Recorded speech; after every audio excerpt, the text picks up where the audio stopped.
met Caroline that first day at the CD Saturday, what she talked about, which I think was radically generous on her part, given the history that I've just said.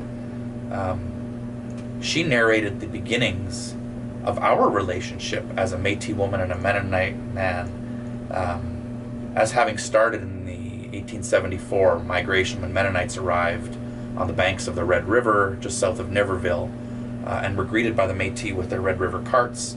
And after their long journey from Russia, the Mennonites were escorted to the immigration sheds where they were waiting then for the East Reserve, the land on which we had been promised with this privilegium document. So I think that history of friendship is one that often gets lost in the way Indigenous settler relationships are talked about. We tend to think about it only in ways that leave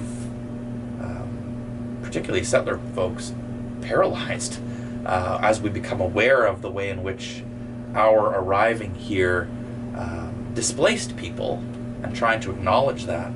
We also become aware that what does this mean for who we are?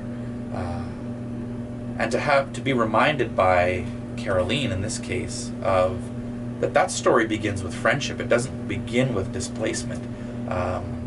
Is a helpful reorientation of that whole frame of history, one that I find extraordinarily generous, and which is compelling in a way that invites friendship rather than a narration of enmity and kind of distance and conflict.